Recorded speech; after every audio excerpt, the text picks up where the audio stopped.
I tend to say, why is this important and who does it impact and why does it matter? And for me, it's about kids and families and community.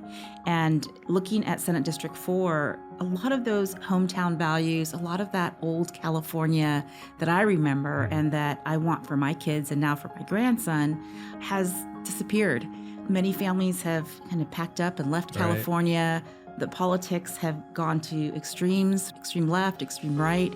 And for me, who I consider myself kind of a common sense moderate, I just didn't see anybody representing me on the ballot.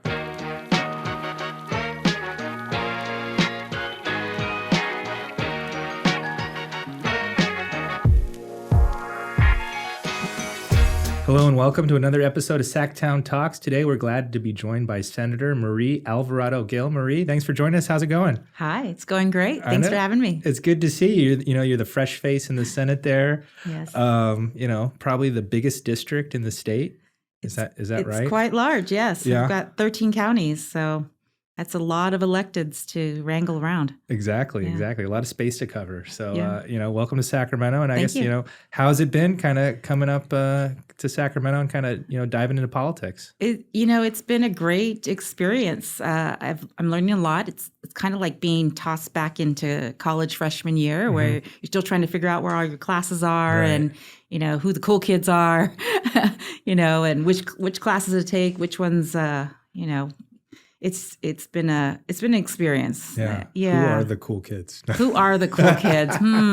Well, let's see. Well, I will tell you this, that, it is true that there's a honeymoon period for new legislators because I no longer get chocolates and flowers to deliver to my office. So Has Susan Eggman given you bread yet? yes, Okay. I got actually 2 loaves of bread. Oh. So yeah, I'm special.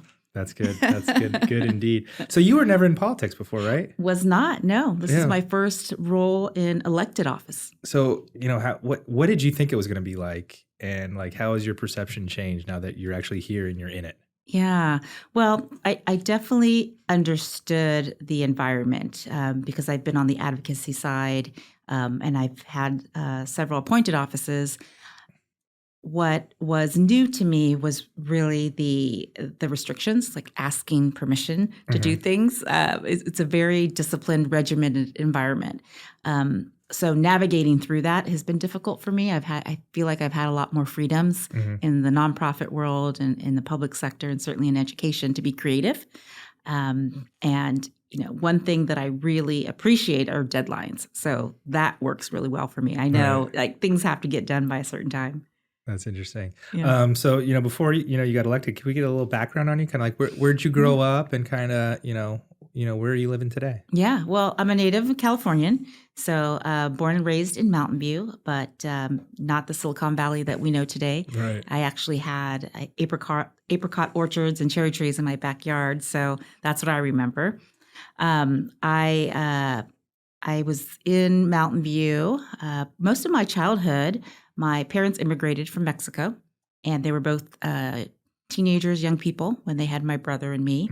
And so when they, kind of really struggled to be in a new community, a new environment.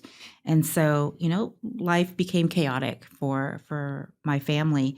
But I did have a stepfather who's my stepfather now. His name's Bruce, and he farms up north. He's an alfalfa farmer.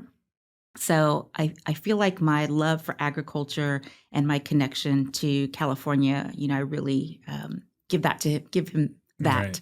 Right. And also my politics. So I remember as a kid, watching, 60 Minutes and the Walter Cronkite and being educated about politics at a very young age, just because at dinner time, that's what played in the background. So I feel like I grew up with a good grasp.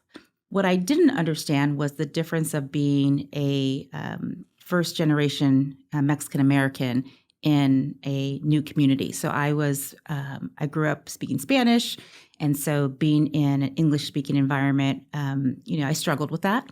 But school for me became the place where I came alive. I mean, it's where I felt safe. It's where I was fed. It's where, I was clothed at times.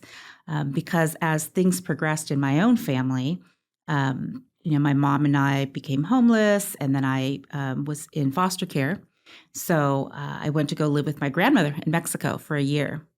And that was a completely new experience. So it Right. was the opposite, right? So now I'm going into an environment where I understand the language, but I can't really speak it because I was by then speaking English.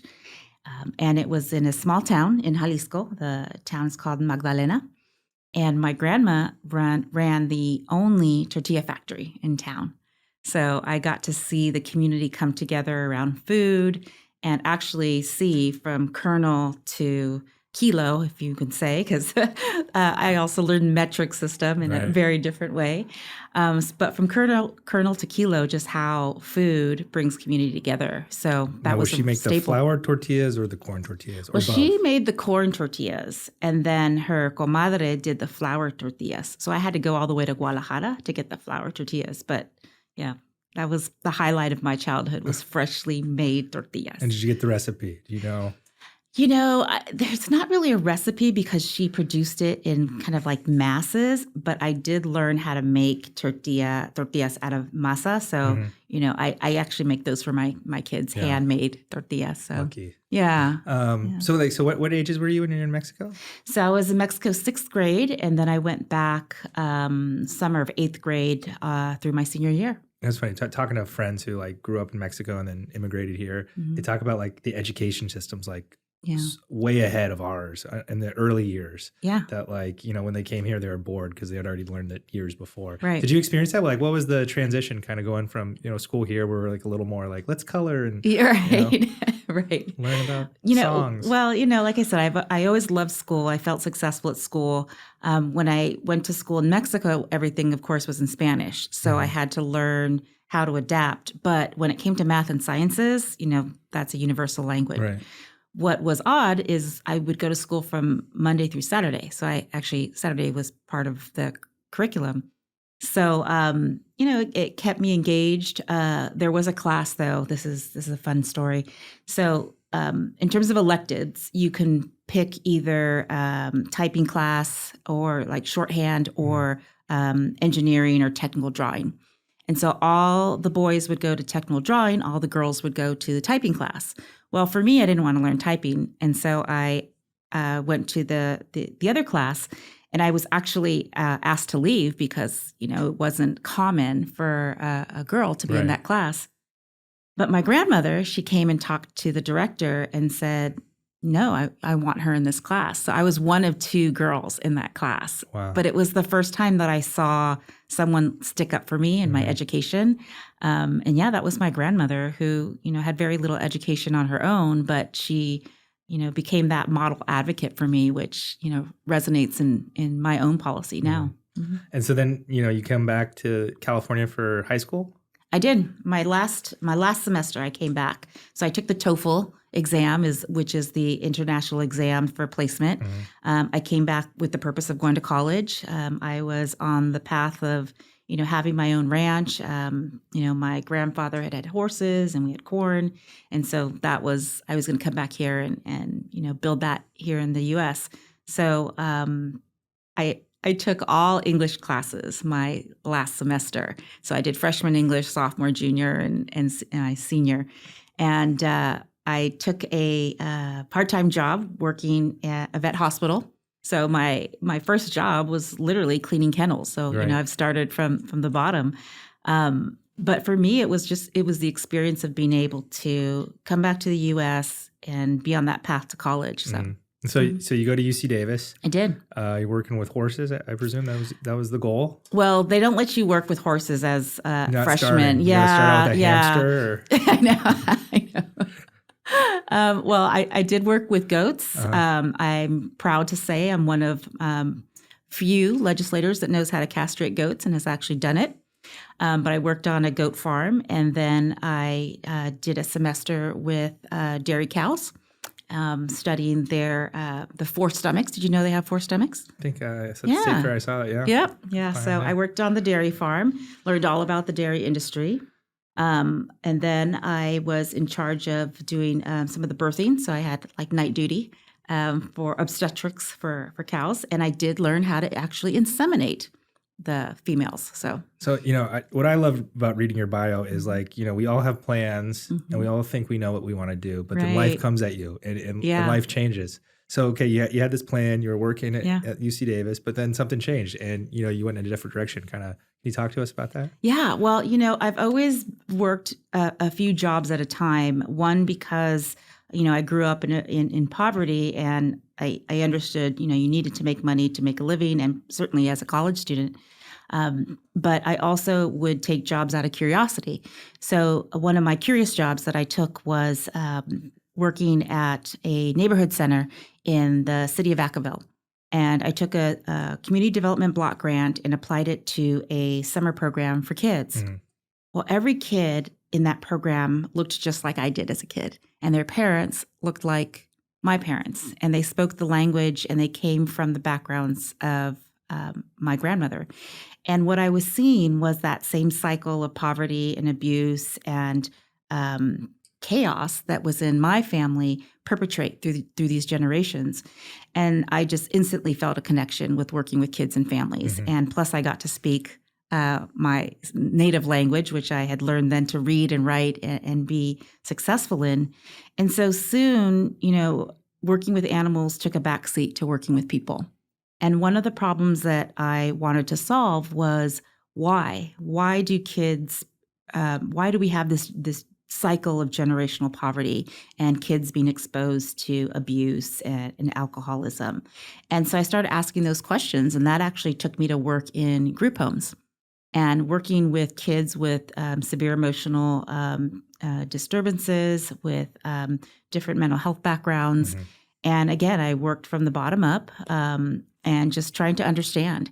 And, for me, that just led to where I am now is, pursuing an education in nonprofit management, in community services. And I can say now that, I've opened several schools, alternative schools, charter schools with the intent of providing a service or a program for those kids and families that fall through the cracks. Right. So since, you left college to now, you've been working in this kind of nonprofit educational kind of foster care group home kind of That's world. right. Wow. You said you have experience up here kind of on the advocacy side. So you've been coming up to Sacramento, working, I guess, bills and policies. That's right. It's and funny agencies because and- some of my colleagues, I worked on their campaigns when they were local officials. And, of course, I was just like that lonely intern that, Right. they don't remember me, but I remember them and I remember their policy. Senator McGuire, for example, he does remember me. So I was his appointee on the Mental Health Commission. Oh, I hope he Yeah, he does. remember He remembers me. Yeah, just to see full circle where my career has taken me, Right. because I was always, focused on raising my kids, working in my community, living out my values at a local level, with the understanding that Sacramento politics has a big impact on Right. what we're able to do at the local level. So I would find myself up here, 2-3 times a year for advocacy days Right. and on specific ballot initiatives. And the big thing in your world was budget funding, right? That's right. Coming up That's right. here fighting for budget funding. That's right. No, not so much on the policy angle. So for me, this is kind of bringing all my experiences forward. I actually went to college later on in my life to finish my master's, and that was at the University of San Francisco. Mhm. And I remember that experience was, really focused on immersing myself in public policy. And, I did not want to be a bureaucrat. I do not want to add to bureaucracy. And look at me now, right? But I really want to bring solutions to real problems. Right. And ensure that we are representing all of California, not just the coastal Right. elites, and that we're going back to basics. So again, being born and raised here in California, seeing what Silicon Valley or Mountain View used to look like, Right. right? And playing in the backyard in those cherry trees. I now live in the Sierra foothills just to be able to find that same love of land and my environment Right. that brings me back to like those happy memories of Right. my childhood. So you said you wanted to represent all of California, and literally found the biggest district that represents like 13%. So Yeah. pretty close. But like, so what made you want to run? Like, you're from, as you said, a small foothill town. Yeah. You're not in politics. Right. It's not like you're a county supervisor. You're not a city council person. Right. You're not even from the large population center of the No, district. no. So I never even worked in the where swing did the thought space. come? Be like, okay, I'm doing this. Well, I've always been an advocate. So I was an advocate early on for my kids. 2 of the 3 were born with special needs. So I became an advocate in public education very early on there. And as a charter school proponent, being a Democrat and supporting charter schools, as you can imagine, that's been a juggling game, right? But I don't shy away from what's not popular. I tend to say, why is this important and who does it impact and why does it matter? And for me, it's about kids and families and community. And looking at Senate District 4, a lot of those hometown values, a lot of that old California that I remember and that I want for my kids and now for my grandson has disappeared. Many families have kind of packed up and left California. The politics have gone to extremes, extreme left, extreme right. And, for me, who I consider myself kind of a common sense moderate, I just didn't see anybody representing me on the ballot. So it was an open seat. And in having conversations with those who were kind of putting their hat in the ring, I asked my family permission and I went for it. So like the way you get on the ballot, right, is you have to get like 1,000 signatures or... So how did you get on the ballot? Well, I actually had to pay the fee because I did last day is when I signed up. Okay. Yeah. So I had to pay the fee. And so what I didn't know was it was going to cost me about $15,000 just to qualify. So wow. Yeah. So the family was still okay with that. Yeah. So I didn't tell my husband the whole thing, but yeah. Yeah. Well, but when I was talking to friends and family and I said, hey, I'm running for Senate, they had to ask me the same question. For Senate? Well, not city council, not school board? I said, no, for Senate. Washington, D.C.? Right. Did you have to explain the whole I had to thing? explain kind of like the whole thing. Yeah. But, those who know me and know my values, know my heart, were all about it and supportive. I didn't accept any endorsements or any Sacramento money, as we call it. I raised a little over $10,000, so not enough to cover all the fees. But I was able to secure a spot, the second spot in an open primary. Off $10,000. Yeah. And you put 15 in, you raised 10. Yeah. And you got top. I put 5 in and raised 10. Yeah. And you got top 2. Top 2. I wasn't the first. How? I wasn't the first. I was polling at number 1. I've got to own this part. Yeah. So I was polling at number 1 until about 4 or 5 weeks before the election. And that's when you could pay for polling. With $10,000. No, I didn't pay for polling. Someone polled because they were like, "Who is this woman running for office that no one's even endorsed, or who is she?" Right? And so someone polled and let the parties know, and so I was the only person in the primary that got hit mail against me. Really? Yeah. So in the primary, yeah. So both parties hit me. But what happened is they gave me some free mail. And they used a really good picture of me, so it helped get my message out there. So put no bad pictures of yourself. Yeah, put no bad pictures. But I had a good presence on social media, and I was doing the hard work of talking to groups at a time, and just talking about things that matter to them, not fluff. I don't like fluff, and so so that knocked me out from number 1 to number 2, and it turned into a dem on dem race. So you got top 2. So how many votes did you get? How many did I get in the primary? Gosh, I don't remember in the primary. I think I was. Did you your votes, were they spread out evenly from counties, or was there a county you really carried? Or well, no. Well, I carried my own county, which is interesting because I'm in Amador County, which is the reddest county in California. So it just goes to show that my conversations resonated, right? Yeah, politics is local. But what was more difficult was the areas that traditionally would be my base, right? The Democratic base, because those areas voted for my opponent in the general, because he was the endorsed candidate. He had like all the big PACs and IEs and things like that. Wow. Yeah. So I had to cram a 2-year campaign into about four months. So you win the primary, and then all of a sudden it's you and this established Dem favorite, right? Yeah. So then do things switch? Well, yeah. So you- I needed to change my strategy. So at that point, it was, bring on a campaign team, right? Bring on the consultants and the fundraisers and, make that happen. And I'll tell you, I feel very fortunate that, those that I built relationships with in the primary that, basically said, all right, Marie, if you win, I'll stick with you. But, the chances were very slim. And the day of the election, I'm calling people up and I'm saying, hey, are you looking at the race? And they're like, not your race. And I'm like, look at my race. So, it was a great feeling. But, at that point, it was like get in front of Sacramento and introduce who I am, what I'm about, and build a winning campaign. This is literally the most interesting campaign story. If you have $1 million smile, you don't need to raise $1 million. Right, $10,000. Yeah, apparently. $10,000, and really don't be wishy-washy. Stay true to who you are, And I built my own website. I did my own slogans, and That's awesome. yeah. So that's wild. So now you're up here, and so like, what was it like? Kind of like coming up, meeting the pro tem, right. like getting your assignments, like kind of seeing your pecking order. Kind of what's that whole? Right. You've been on the outside. You've obviously worked the system, worked with members before. Right. What's it like kind of being on the inside now? Well, I've got to give my team a lot of props because, I got through the primary with a certain strategy, but, holding office and really representing the district is a whole other beast, right? So, I've got one of the best chief of staffs. I've got Chad Condit, who was with me through the campaign, with me now here in the Capitol. I've got Mike Sharif, which is like one of the most coveted ledge directors, right?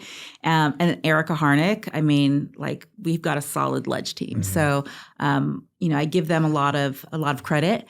Because we have a very bold bill package, and I came in with some of my own ideas, talked to some of my colleagues on both sides of the aisle about, what has been attempted in Senate District 4, how can I help get things over the finish line?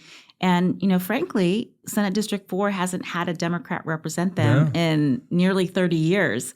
So there's a hunger to move district bills that will impact, all of California ultimately, but that get, cultivated in Senate District 4. And it's kind of interesting, just before this, I was in a Republican member's office and we were just kind of talking about how hard it is for them to get stuff done. And, here they are, kind of your district probably hasn't been able to get much done for themselves over the last 4. So it's kind of a blessing in disguise now that they have you here. So kind of, you have probably one of the most interesting backgrounds probably of any member I've talked to. And so you have a lot of experience in a lot of these different issue areas kind of. So what was some of like the top priorities you came in here thinking, okay, these are the areas I want to attack? Yeah. Well, the most sensitive one for me was really, what disrupted my childhood. And that was being a victim of sexual abuse and child molestation. So for me, coming out of college, one of my kind of give backs to the community as I was working with animals was working for the Rape Crisis Center. And so it started out taking phone calls and talking to other women. And it turned into getting a grant, building a children's interview center, partnering with probation and with social services to give kids a safe space to tell their stories, and ultimately to give the DA the data and evidence that they need to prosecute these crimes. And so, coming into the legislature, I looked right at our penal codes around violent felonies. So for me, Prop 57 is a disservice to Californians, particularly to victims, because we're creating a culture where criminals have more rights than victims. So Senate Bill 268 is my rape bill, and that one just cleared the Public Safety Committee 5-0 just this week. And I'll tell you, I'm surprised as well. So 268 is rape of an unconscious person. And when I brought this up to just family and friends and told them that, rape of an unconscious person here in California is not a violent felony, I would get silence and jaws would drop, because you would think that all forms of rape are a violent felony, that we shouldn't have to explain that. But unfortunately, under Prop 57, there's loopholes. So if you rape someone and go that extra mile to drug them first, you have less of an offense than if you didn't drug them. So to me, that's Crazy. Crazy. Yes. Yes. So I was also warned very early on that, sentence enhancements do not get through committee. Right. They die, right? Something I learned very early Right. on. Yeah. See? So, again, I understand that, if you don't try, then you're already defeated. Mm-hmm. So for me, that was my top bill. And I campaigned on it as well. So, I believe in, doing what I say and saying what I do. So what kind of opposition are you getting on this bill? Are you getting the ACLU? Got the ACLU. Well, the biggest opposition, which was surprising to me, was just the inaction. So it wasn't even opposition, just silence and inaction. And one thing that I learned as a survivor is that when you stay silent or you don't tell your story, that you continue to be victimized by the what ifs, right? Or what did I do wrong? Or how did I cause this? And, I'm here to say there's nothing that I did as a child to bring on what happened to me. And here to tell your listeners that, have been victimized or survivors themselves, there's nothing that they said or did or wore or drank or any situation that they put themselves in that caused them to be a victim. Right. Rape is a crime of violence and control and power. There's nothing gentle or loving about it. So when we talk about crimes and violent felonies, to me, it's a no-brainer. So I've been on that path to really, bring the voice of survivors. And, it's a lonely path. We know that a lot of survivors don't disclose or they don't report out of either fear of being retaliated against, targeted, not believed, or frankly, just, their attacker, their perpetrator going off without any consequences. Right. So this kind of felt like that too. I didn't have the support of my caucuses behind me or, people that I would say, oh, yeah, women, for example, Women's or caucus. People of color. Really? Yeah. Oh. And because it's so divisive right now of whether or not sentence enhancements are good for California. Interesting. Yeah. But nonetheless, you got out of Public Safety Committee finally. Yeah. We took an amendment, Live to Fight Another Day. The amendment was that if you cause the state of unconsciousness or intoxication and commit the rape, then it would be considered a violent felony. So it's a win. It's a small win. And, I have to be reminded, my team has to remind me of that because, I got that Bill Belichick mind, as I mentioned, right? I want to see all forms of rape a violent felonies. But if this is the first step, I have to be reminded that it's been many years since we've had any sentence enhancements, particularly to Prop 57 reform here in California. So you got to plod along sometimes. Yeah. Definitely. Yeah. So, it seems like the Assembly Public Safety Committee gets all the attention. Yeah. And, they're having a whole lot of talks about fentanyl. Right. And here you are on the Senate side, actually doing something about fentanyl. What are you working on? Well, my fentanyl bill is rather simple. I don't even think I can take any amendments on it. So it's essentially adding the words illicit fentanyl to the list of narcotics that's already in penal code, alongside cocaine, methamphetamine, and having a gun. So in the penal code right now, it says that there is one conviction if you are in possession of certain drugs and a firearm that you can be charged under this penal code. So what I'm trying to do is just add the words of illicit fentanyl to a law that already exists. Right. And that is already getting pushed back. So if I can't pass a simple bill like that, imagine how hard my colleagues are working to really move on fentanyl. Because I thought you were going to come in from the other side, maybe. Yeah. Maybe you'd be the lucky one. I don't. It's interesting because I am a Second Amendment proponent. I do believe that that lawful gun owners shall have their protected right under the Second Amendment. And so, for me to run any legislation that has gun reform is is unique, right? So what I was trying to do, or what I'm trying to do here, is bring in, the necessary evil of illegal fentanyl along with a firearm, which, let's be honest, it's not legal gun owners that are committing these mass shootings. They're not the ones that are breaking the law. If anything, lawful gun owners are the ones that are trying to ensure that everyone's freedoms are protected.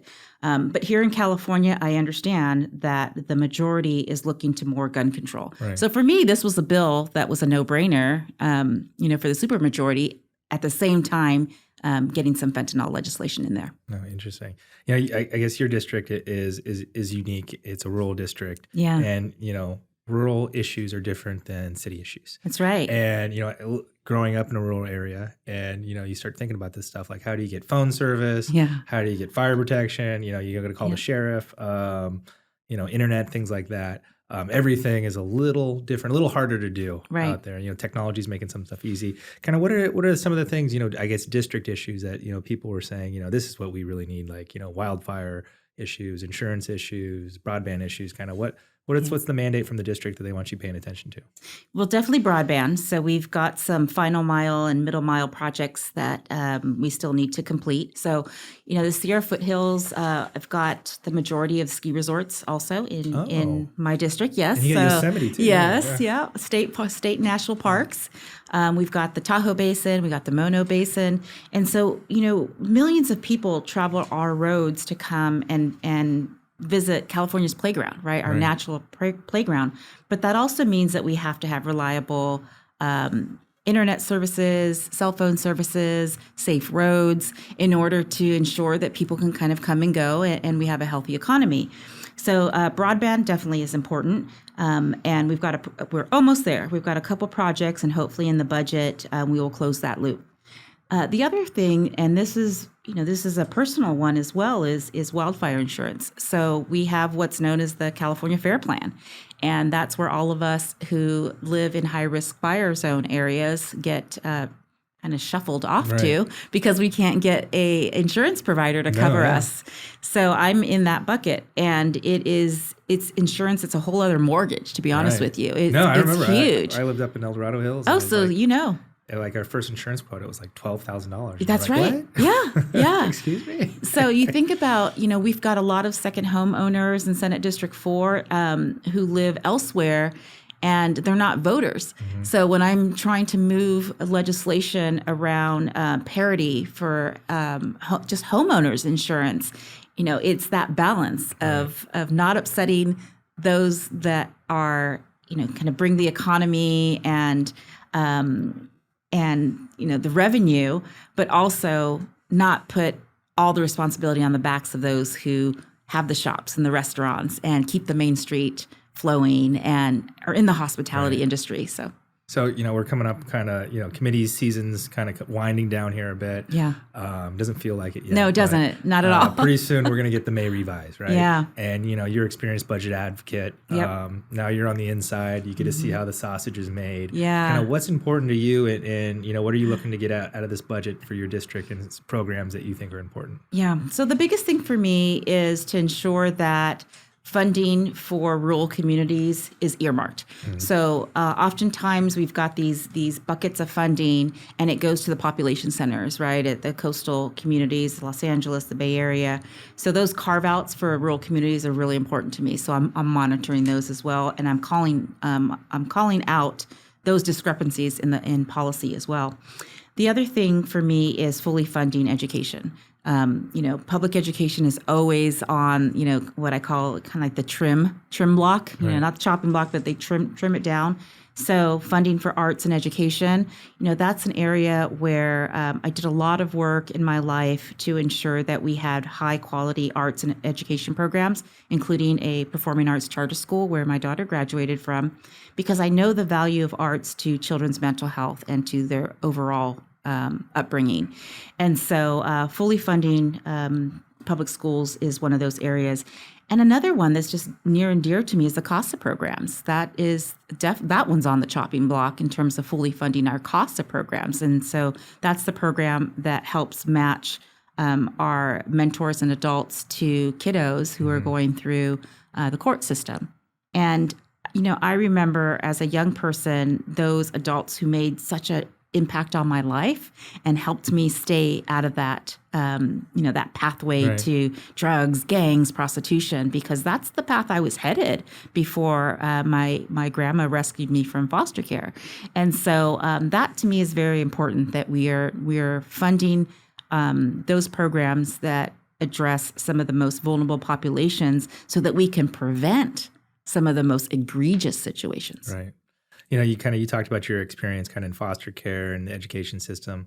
Any legislation you're looking at there that you kind of, from your experience, you've seen like, hey, maybe we could tweak this or that, something you're working on this year? Yeah, well, as the chair of the Human Services Committee, I took that appointment, with a lot of honor and respect. And I'm very fortunate that I have another freshman senator, Senator Ashby, who's coming in as you guys have a lot in common. Strong advocate for foster kids. Right. And so she's got some phenomenal legislation that I've been able to either co-author or co-sponsor. But just seeing that come through the Human Services Committee has been really exciting, because that encourages me that I'm not on this fight alone, right? Senator Menjivar has been, phenomenal as well of making sure LGBTQ youth are represented and bringing her experiences forward.